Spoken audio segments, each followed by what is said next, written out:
নমস্কার, গল্পের কোলাহলের ৫৮ নম্বর এপিসোডে সকলকে স্বাগত। আজকে রয়েছে তোমাদের সকলের জন্য একটি হাড় হিম করা ঘটনা, যেটা পাঠিয়েছে আমাদের মেলে রত্নাদি। একটা পুরনো বাড়ির মধ্যে কত রকমের রহস্য লুকিয়ে থাকতে পারে, যেটা আজকের ঘটনাটি শুনলে তোমরা বুঝতে পারবে। তোমরাও পাঠাতে পারো নিজের জীবনের ঘটনা আমাদের মেল আইডি গল্পের কোলাহল@gmail.com আর ঘটনা ভালো লাগলে লাইক শেয়ার করে একটু ভালোবাসা দিও। সাবস্ক্রাইব করে নিও নতুন সত্য ঘটনা মিস না করতে চাইলে। চলি সরাসরি ঘটনায়। আমি অয়ন আছি তোমাদের সাথে। শুরু করছি আজকের ঘটনা।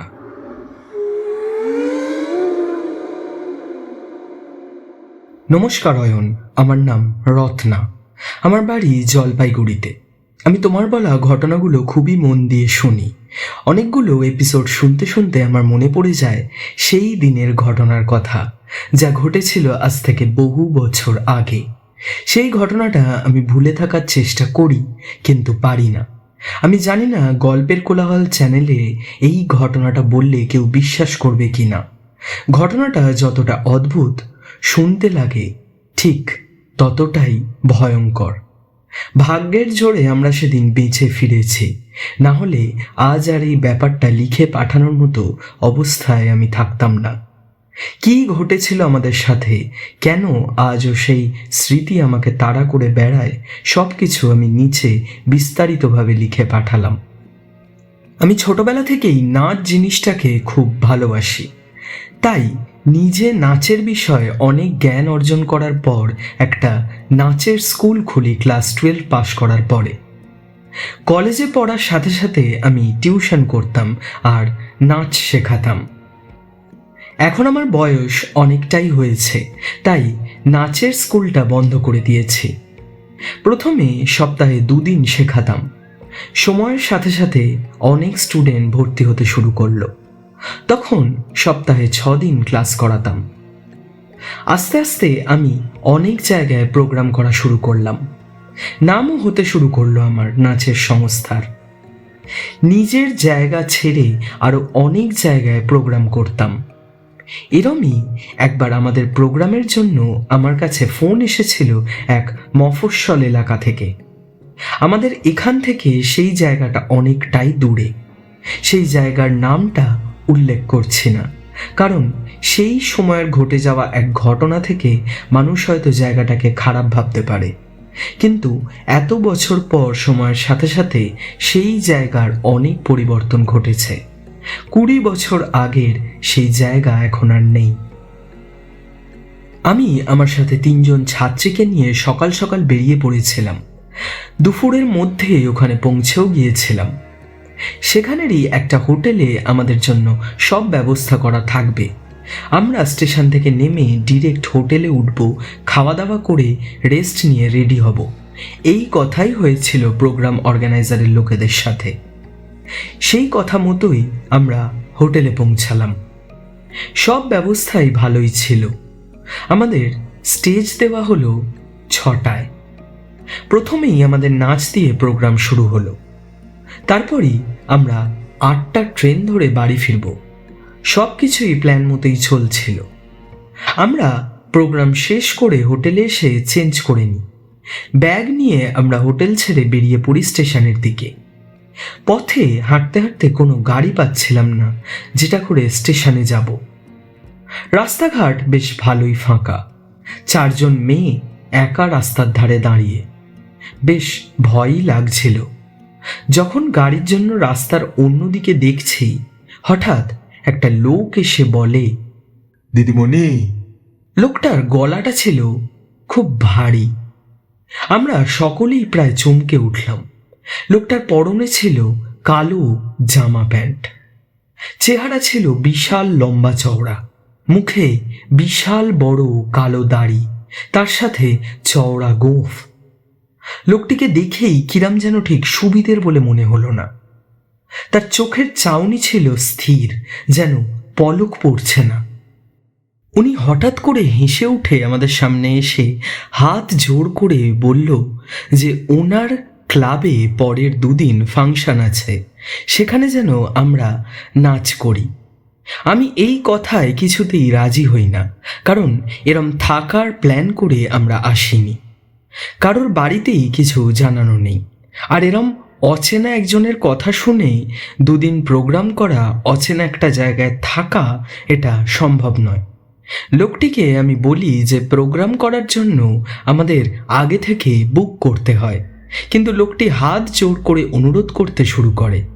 বলে এই ফাংশনে আমাদের পারফরমেন্স দেখে ওনার খুব ভালো লেগেছে, ওনার খুব ইচ্ছা যাতে ওনাদের ক্লাবের ফাংশনে আমরা এই নাচ করি। থাকা খাওয়ার ব্যবস্থা উনি করে দেবেন সব। এত করে অনুরোধ করার পর আমি আর ওনার কথা ফেলতে না পেরে ওখানে দাঁড়িয়েই সবার বাড়িতে খবর দিই যে আমরা 2 দিন বাদে ফিরে যাব। আমার বাড়িতেও সব জানাই। এরপর ওনার সাথে হাঁটা শুরু করি।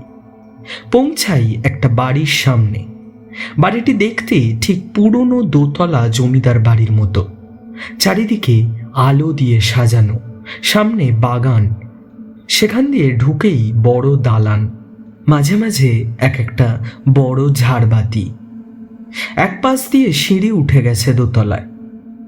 আমরা মুগ্ধ হয়ে দেখছিলাম চারিপাশটা। আমার ছাত্রীরা তো সবাই ছবি তুলতে শুরু করে দিয়েছিল। লোকটা আমাদের বলে আমাদের থাকার ব্যবস্থা হয়েছে দোতলার ঘরে। সেখানেই লোকটির কথা মতো আমরা উঠে যাই। উঠে গিয়ে দেখি লম্বা দালান, তার পাশে পাশে 3টে বড় ঘর। সেই ঘরগুলোর মধ্যে একটা ঘর বন্ধ। বাইরে থেকে দরজায় তালা দেওয়া, অথচ দরজার তলা থেকে ভেতরে আলো জ্বলতে দেখা যাচ্ছিল। ওই দিকে যখন আমি তাকিয়েছিলাম, ঠিক মনে হয় ঘরের ভেতরে কেউ যেন রয়েছে, কারোর ছায়া যেন ভেতরে সরে যায়। চারিদিকের পরিবেশটা খুবই শুনশান আর ফাঁকা। কোনো বাড়িও যেমন নেই, তেমনি কোনো লোককেও চলাফেরা করতে দেখা যাচ্ছে না সেখানে। লোকটির ডাকে আমি আবার চমকে উঠি। ঘুরে দেখি উনি দাঁড়িয়ে রয়েছেন। এক গাল হেসে আমাকে বলেন যে পাশের ঘরে আমাদের 4 জনের থাকার ব্যবস্থা করা হয়েছে। আমি লোকটির থেকে জানতে চাই যে এই বাড়িতে কি আর কেউ থাকে। লোকটি বলে যে না, ওই বাড়িটা বন্ধই থাকে। মাঝে মধ্যে আমাদের মতো কেউ রাতে থাকতে চাইলে ওই বাড়িতে থাকার ব্যবস্থা করা হয়। সেই রাতে খাওয়া দাওয়া সেরে আমরা 4 জন শুয়ে পড়ি। সারাদিনের ক্লান্তিতে চোখে বেশ ভালোই ঘুম এসে গিয়েছিল। হঠাৎ আমার ঘুমটা ভেঙে যায় একটা শব্দে। আমি চোখ খুলে ভালো করে শুনি, সত্যি একটা শব্দ হচ্ছে। বাকিরা তখনও ঘুমোচ্ছিল। শব্দটা আস্তে আস্তে আরো বাড়ছে। এবার স্পষ্ট শুনতে পেলাম শব্দটা ঘুঙুরের। এবার জোরে হচ্ছে। তখনই সবার ঘুম ভেঙে যায়। দরজার বাইরে পুরো স্পষ্ট বোঝা যাচ্ছে ঘুঙুর পরে কেউ দালানে পায়চারি করছে। আমাদের ভয় করতে শুরু করে। ঘরের লাইটটা জ্বালিয়ে বিছানায় বসে পরিষ্কার শুনতে পাই সেই বাইরে থেকে আসা শব্দটা। সত্যি কেউ পায়চারি করছিল বাইরে, কিন্তু আমরা বুঝতে পারছিলাম না যে কে পায়চারি করছে। এবার শুনতে পেলাম অনেকগুলো পায়ের ঘুঙুরের শব্দ একসাথে হচ্ছে, যেন অনেকে একসাথে সারা দালান জুড়ে হাঁটছে। আমরা ওই ভদ্রলোকের নাম ধরে ডাকি যাতে উনি আসেন, কিন্তু ওনার কোনো সাড়াই পাওয়া যায় না। আমরা বুঝতে পারি যে এই বাড়ি ঠিক নয়, এখানে নিশ্চয়ই কিছু আছে। আমি বিছানা থেকে নেমে ঘর থেকে একটা পুরনো লাঠি নিয়ে দরজাটা খুলি। আমার সাথে বাকি মেয়েরাও ছিল। দরজাটা খুলতেই দেখি কিছু নেই, সব ফাঁকা। কিছু না থাকায় ওরা সব আবার ঘরের ভেতরে ঢুকে যায়, কিন্তু আমার আবার চোখ পড়ে যায় সেই বন্ধ ঘরের দিকে। দরজার তালা খোলা। দেখি ঘরের মধ্যে কেউ যেন সরে যায়। আমি ভয়তে ঘরের দিকে তাকাতে গিয়েই মনে হয় কেউ যেন বারান্দার অপর প্রান্তে দাঁড়িয়ে রয়েছে, একটা ছোট মেয়ে। আমি চিৎকার করে মেয়েদের ডাকতেই ঘুরে দেখি জায়গাটা ফাঁকা। আমি আর ওখানে না দাঁড়িয়ে সঙ্গে সঙ্গে ঘরে ঢুকে দরজা বন্ধ করে দিই। ভাবি এই দুটো রাত কোনো রকমে কাটিয়ে প্রোগ্রাম করে বাড়ি ফিরতে পারলে শান্তি। এরপর আর কোনো শব্দ সেদিন রাতে শুনতে পাই না। পরদিন সকালে আবার সেই লোকটি আসে, তবে সবকিছু বলার পরে সে অদ্ভুতভাবে হাসে। হেসে বলে এই বাড়িতে এর আগে নাকি অনেক লোক থেকে গেছে, এরম কিছুই আগে সে শোনেনি। এইসব আমাদের মনের ভুল। হঠাৎই সেদিন সন্ধেবেলা যখন আমরা প্রোগ্রামের জন্য রেডি হই, তখন দরজায় টোকা পড়ার শব্দ হয়। দরজা খুলে দেখি ওই লোকটি দরজার সামনে দাঁড়িয়ে করুণ দৃষ্টিতে আমার দিকে তাকিয়ে জানায় যে সেদিনের প্রোগ্রামটি ক্যান্সেল হয়ে গেছে, কিন্তু পরের দিনের প্রোগ্রামটি হবে। আর কি করব, আমরা সারা সন্ধেটাই বাড়িতেই থাকি। আমার সাথে বাকি মেয়েরা সবাই ছবি তুলে আর গল্প করেই সময় কাটাচ্ছিল। আমি বাড়িতে ফোন করার জন্য ফোনটা নিয়ে দেখি কোনো নেটওয়ার্কই নেই।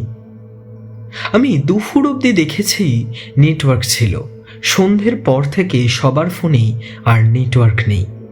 এবার চিন্তা শুরু হয়, বাড়ি থেকে কেউ ফোন করলে পাবে না। চিন্তার সাথে ভয়ও হতে শুরু করে, কারণ রাত হয়ে আসছে, আবার যদি গত রাতের মতো আওয়াজ শোনা যায়, আবার যদি কাউকে দেখা যায়। কিন্তু এই শেষ রাতই ছিল আমাদের জীবনের এক বিপজ্জনক রাত।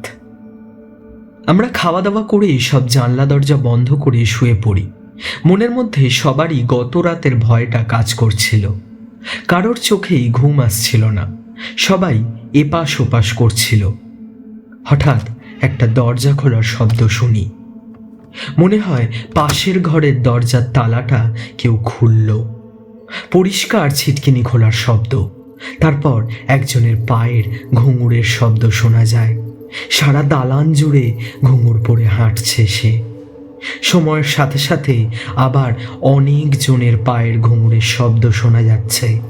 কেউ হেঁটে বেড়াচ্ছে, কেউ ছুটে বেড়াচ্ছে, কেউ আবার তাল দিয়ে পা ঠুকছে। আমাদের একভাবে ওই শব্দ শুনতে শুনতে হাত পা ঠান্ডা হয়ে যাচ্ছিল, কিন্তু শব্দটা বন্ধ হচ্ছিল না। আমরা ঠিক করি বেরিয়ে দেখব যে কি হচ্ছে বাইরে। আমাদের মধ্যে একজন বলে যে দরজা খুললে শব্দ বন্ধ হয়ে যায়। ঘরের এক পাশের একটা জানলা খুললে বারান্দাটা পরিষ্কার দেখা যেত। সেটা খুলে দেখতে হবে কি বা কারা ঘুরে বেড়ায় রাতের অন্ধকারে ওই বারান্দায়। এই ভেবে আমি আস্তে আস্তে কোনো শব্দ না করে অন্ধকার ঘরের মধ্যেই আমি জানলার সামনে যাই। আমার পেছনে বাকি মেয়েরাও যায়। জানলাটা হালকা করে খুলতেই যা দেখি, সেটা এখনো লিখতে গিয়ে আমার হাত পা কাঁপছে। ওখানে অনেকগুলো বাচ্চার ঘুঙুর পড়া পা, কিন্তু সেই পাগুলো কাটা, উপর থেকে রক্ত ঝরছে। আমরা দেখি মেয়েদের কাটা পা সেগুলো, সেখানে ছোট বড় দু ধরনেরই কাটা পা রয়েছে।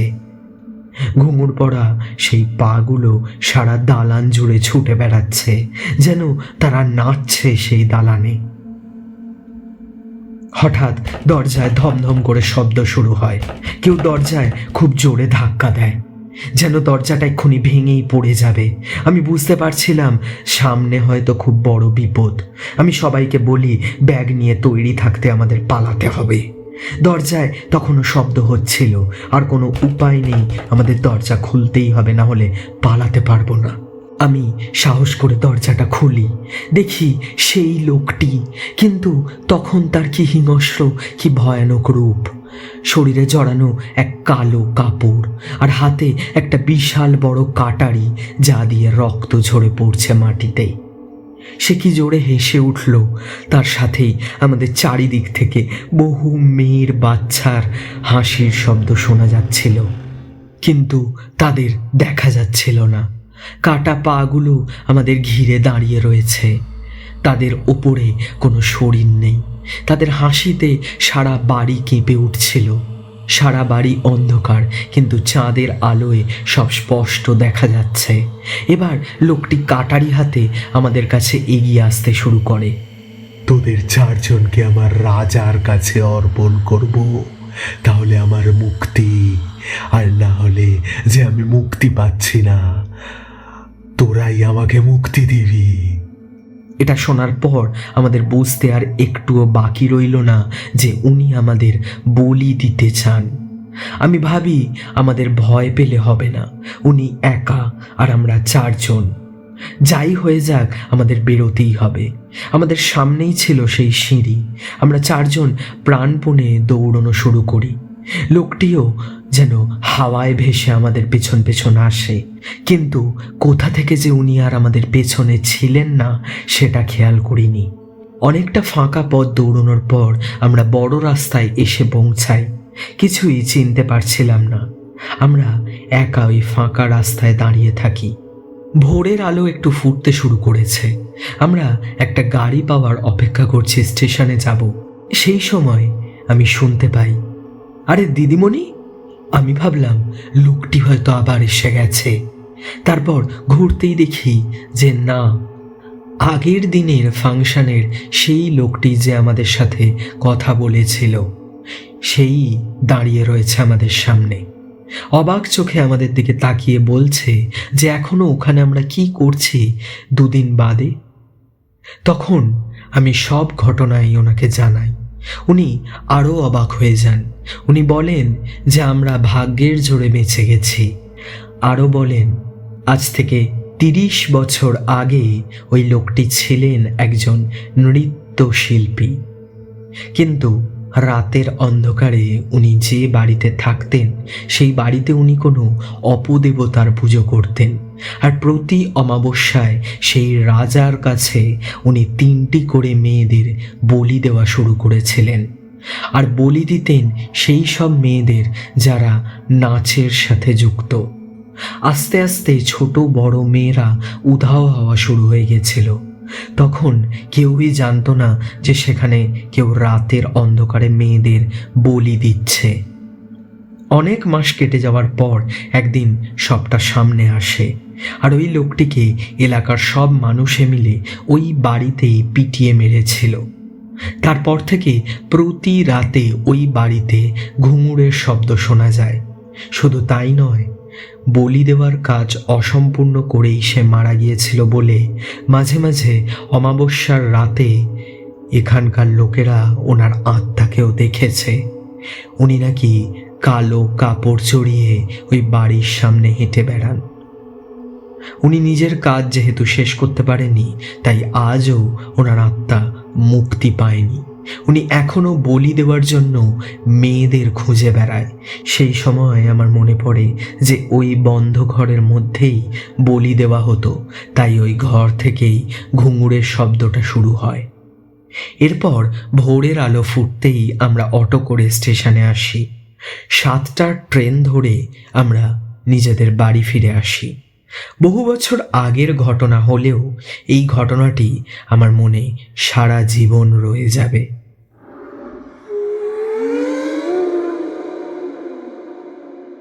শ্রোতা বন্ধুরা, জানাও আজকের ঘটনাটি তোমাদের কেমন লাগলো কমেন্টে। যদি ভালো লাগে তাহলে একটা ছোট্ট লাইক করে দিও, আর সাবস্ক্রাইব করতে কিন্তু ভুলো না।